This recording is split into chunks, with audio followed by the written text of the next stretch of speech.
Hello, hello, hello, and welcome back to Hysteria Gaming HD, and also welcome back Pixel Enemy Revive viewers. This is the second installment of my Armored Kill map analysis series, and today we're going to feature the brilliant map that is Alborz Mountains, as this was the most requested map in the previous Pixel Enemy comments section. And so here we are, reviewing a map that is quite frankly breathtaking at times. This review is focusing on the 7 flag conquest variant, as I did in my Bandar Desert analysis. Whilst officially Bandar Desert is the largest of all battlefield maps, Alborz Mountains is no shrinking violet. The map design make it feel enormous, especially when playing the map from an air vehicle perspective. I've quite literally spent hours just driving around this map HUDless on ultra settings. It becomes so immersive that it's almost an entirely different game. I forgot about flags and camping snipers and just fell into a world of Skyrim-esque induced beauty. The Growler ITV from this clip is especially good, as you can really feel every bump in the road because of the fold-away windshield. If I'd played this map as a demo for Armored Kill, I would have pre-ordered the rest instantly. It's that good looking.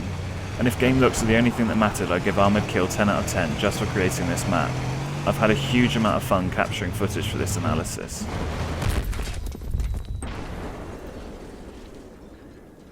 I thought as I'd seen no similar videos that I'd give a brief history of the map's inspiration, and where the infamous Alborz lie. The origins of the map design for Alborz Mountains, like many maps in Battlefield 3, lie within Iran. The Alborz themselves are a mountain range in northern Iran, stretching from the borders of Azerbaijan through the Caspian Sea and ending in the eastern borders of Afghanistan.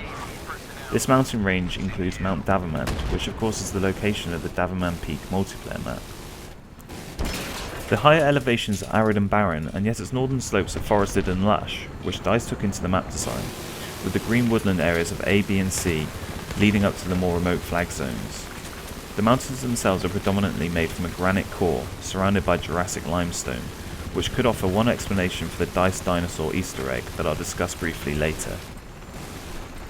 As I discussed in the previous installment, DICE have really excelled with their attention to detail, and I once again found myself spending more time exploring and messing around than actually playing Conquest. My aim with this series is to help those who are unsure about whether or not to buy Armored Kill, and also to give some starter tips for those who are new to it. You can see from this image the flag layout of Alborz Mountains. The flags A to G are spread out over a vast area. A, B and C are a fairly concentrated area at the base of the mountains, whereas the rest are dotted around on the mountain range. We'll now take a brief look at the flag locations and the importance of each one. The US base is situated in the northwest of the map, alongside the bridge that crosses the lake to the northeast and outer bounds. You'll find the expected collection of vehicles, which we'll discuss later. The US airstrip is found in the northwest valley.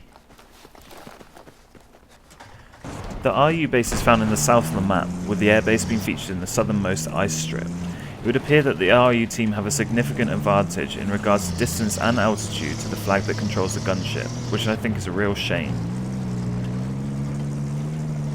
The first 3 flags are bunched together. Alpha flag, also known as the fishing huts, is a set of small bungalows on the forest edge. This flag also serves as the US spawns in smaller conquest versions.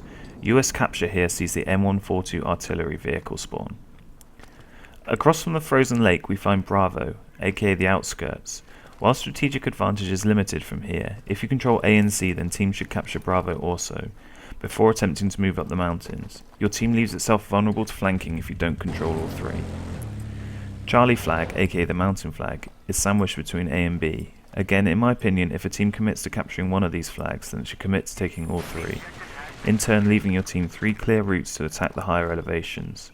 In my opinion, this map vastly favours the RU team, as all 3 of the flags that would naturally be taken by the US side are open and vulnerable, whereas the 3 natural RU captures are shielded, remote, and ideal for ambush. They also, as said earlier, include the gunship flag. The US team also has to make the climb uphill, which can be slow and easy to spot if the enemy is smart. However, the one positive is that there are many routes to flank the higher flags. Delta flag is a humorously named base camp, which is presumably in reference to the vast amount of sightings of Sasquatch bush Wookiees you'll find cramped onto every bloody mountain ridge around here. It sees a couple of tents to keep those Wookiees warm at night, and also spawns a heavy tank which teams should utilise en route to E and G flag. Be careful though here. This flag is very open, and you are being watched. Echo flag, which is also known as the radio station, will be likely regarded as the most strategic flag, and it's certainly the most valuable to your team. It has at least 5 roads linked to it, and so it's obviously very prone to attack. That said, it's also fairly easy to set up defensive positions here. In the 7 flag version, this flag is the gunship flag, and because of this you can expect enemy resistance throughout the game. There are various outbuildings to capture from, or ambush attacking forces in. I'd recommend if you hold this flag to lay landmines on at least some of the main roads. You'll get a large volume of vehicles through here regardless of who holds it. Another piece of armour for the Echo flag is the radio station itself. It can serve as a valuable reconnaissance tower. A well-placed sniper or spotter here could be a valuable asset to defending this flag. The top tier gives views overlooking 6 of the other 7 flags and would be great for spotting oncoming threats. F flag, however, isn't visible, and so be wary if this flag is in enemy hands. The problem, of course, is that any organised team will be looking for you here. But if you're playing recon, and that's your type of playstyle, then please utilise areas like this. This isn't mine sort of game styles, but I'd much rather my Sasquatch teammates actually made themselves useful, rather than playing on the peak of some remote mountain that is nowhere near any objective zones. So on behalf of all objective players, please snipers, provide some assistance to everyone else. Battlefield is a team game after all. F flag, the communication station, serves as the RU spawns in smaller conquest versions. Obviously this is the closest flag to the RU side, and so if the Russian side capture this flag, you'll receive the BM-23 artillery vehicle. The flag itself is a collection of satellite equipment and generator huts, and the road from here winds towards the radio station. G flag, the cave outpost, is a small recess in the mountainside on the westernmost edge of the map. It's a remote flag with only one main road accessing it, which opens out towards the RU side of the map. You'll likely find that this flag is captured over and over by the lone wolf yetis who snipe from the ridges above. Capturing players would utilise the cover provided from the cave itself, only venturing outside once the capture is complete. So now we take a look at the vehicles of Alborz. As you'd expect with Armoured Kill, there is an extensive selection of vehicles available. For me, some of the other maps like Bandar Desert just seem to feel lacking in some areas. Alborz seems balanced just right. There always seems to be an ATV or Jeep to jump into if nothing else, which for me is fantastic for racing around from flag to flag. I'd like to take this opportunity to correct my last video in which I failed to elaborate on using the artillery vehicles, something pointed out by Aros24, so thanks Aros. When you are gauging your targets in the BM-23 or M142, then press M to bring up your minimap. This gives an effective guide for where your missiles are landing. As with much of Armoured Kill, controlling the airspace can be an effective tool to in turn control the ground. As you'd expect, Alborz has the usual selection of air vehicles, with the exceptions of the Little Bird or the Z11s. Alborz is the first map to introduce clouds in reach of air vehicles. Jets should use the clouds as cover to avoid tracking from enemy vehicles or ground troops. Each side is equipped with an attack chopper, a transport helo and 2 jets. And then of course there is a gunship, which goes to whichever team controls E flag.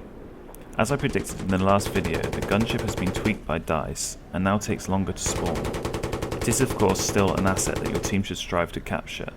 It can still be very effective versus ground vehicles and now receives less damage from air vehicles. Remember to use this as a team vehicle. Try and establish communication with your gunship partner, or at very least ensure you're in the same squad, which will increase the points you'll receive. Also remember to utilise the gunship's power drop feature where possible. Back on ground level you can expect to find a wide selection of heavy tanks and smaller IFVs. You will also receive anti-air tanks in your respective spawns.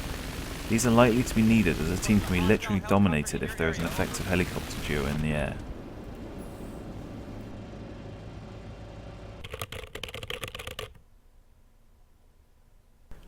My experiences with Alborz Mountains have been a mixed bag, and so it's quite a difficult map for me to summarise. In terms of map design and graphics, I think this map and Armoured Kill in general make the price of Battlefield Premium good value on its own. However, this map isn't without fault. As previously discussed, the map clearly favours the RU team, not just because of the gunship flag placements, but also because the US team have to attack uphill, which can be tricky given DICE's tendency to leave players stuck on a crisp packet, so you can imagine how fun it is trying to scale a rocky cliff. This also leads me to another issue I have with this map, and how it affects the US team. For me, this map is set at the wrong time of day. I say this because as you are trying to climb up to the upper flags, the sun is at its most offensive tack-like brightness, and it can make the ascent even harder. Because of these problems, we see that the RU team have both a height and glare advantage, and obviously this detracts from the balance of the server. My final issue with Alborz is the general lack of team play. In my experiences so far, Alborz appears to be a lot more solitary when it comes to gameplay, and I often find myself attempting to capture flags alone, even when I'm playing in a 64-man server. Bandar Desert seemed the opposite to this, and because of this I'd recommend playing Alborz with friends, because I can assure you it can be a lonely map without them. It seems like every squad I join have teammates lone wolfing it on some mountain peak, staring at bushes with a 12x scope.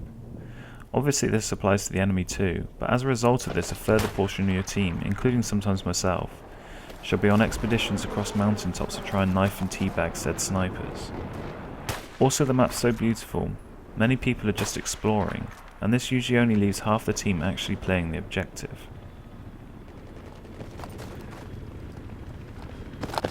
Anyway, enough with the naysaying, let's discuss some of the positives about Alborz Mountains, of which there are many. For starters, it's a stunning map, and I defy you not to enjoy roaming around. DICE have even hidden a few extra Easter treats to keep us amused, and maybe even keep us guessing about potential future expansions. Pop over to my channel for a video on the Easter egg locations.